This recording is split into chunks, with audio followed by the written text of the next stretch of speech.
আগামী ত্রয়োদশ জাতীয় নির্বাচন, এই নির্বাচনকে কেন্দ্র করে যে ফেক একটা নিউজ ছড়ানো হয়েছে যে প্রাথমিক মনোনয়ন প্রাপ্ত, প্রাথমিক মনোনয়ন দিয়ে ওনাকে পাঠিয়েছেন, উনি কোনো কাগজ দেখাতে পারছেন আজ পর্যন্ত, দেখাতে পারেননি।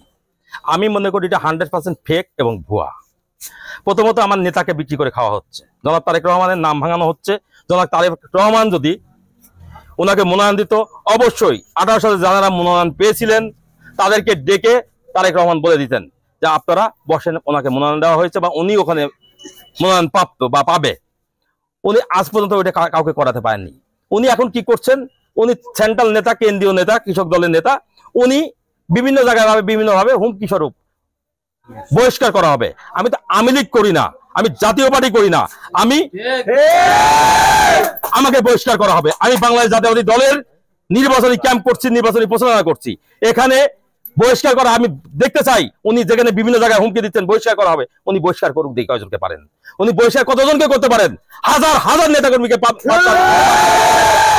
এক হীরা নয়, এক হীরাকে বহিষ্কার করতে হলে চাটমোহর থেকে কমপক্ষে 50,000 নেতাকর্মীকে বহিষ্কার করতে হবে।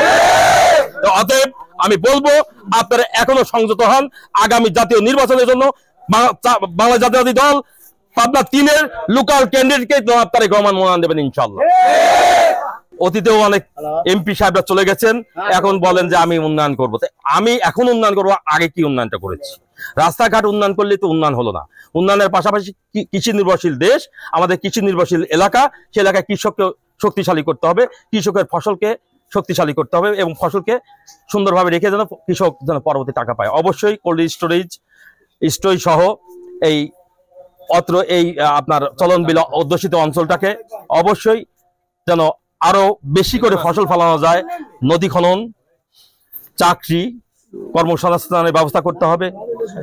স্বাস্থ্য, চিকিৎসা সবচেয়ে বড় সমস্যা আমাদের দেশে, চিকিৎসা সেবাটাও আমাদের বৃদ্ধি করতে হবে। এক চাটমোহর হাসপাতালের উপর নির্ভরশীল যে ইউনিয়ন ট্রিটমেন্টগুলো, যে সেন্টারগুলো আছে, ইউনিয়নগুলোকেও আরো শক্তিশালী করতে হবে। যেখানে অবশ্যই একজন MBBS ডাক্তার যেন রাখা যায়, সেটাও আমরা আমার নেতাদের কাছে, দল ক্ষমতা আসলে অবশ্যই আমাদের নেতাদের কাছে দাবি করব।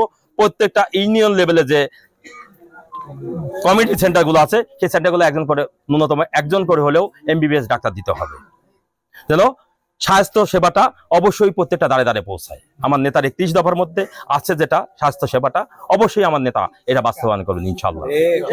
শিক্ষার খাতটাকেও আমাদের অনেক অগ্রসর করতে হবে, কারণ গত ফ্যাসিস্ট সরকার শিক্ষা ডিপার্টমেন্টকে, এই গত এমপি যে মকবুল সাহেব যে কাজটা করেছেন, চাটমোহরের একটা শিক্ষা প্রতিষ্ঠানও মানসম্মত কোনো শিক্ষক নাই, মানসম্মত কোনো শিক্ষা প্রতিষ্ঠান নাই, শিক্ষার কোনো পরিবেশ নাই। অবশ্যই সেই শিক্ষার পরিবেশটাকে আমাদের ফিরে আনতে হবে।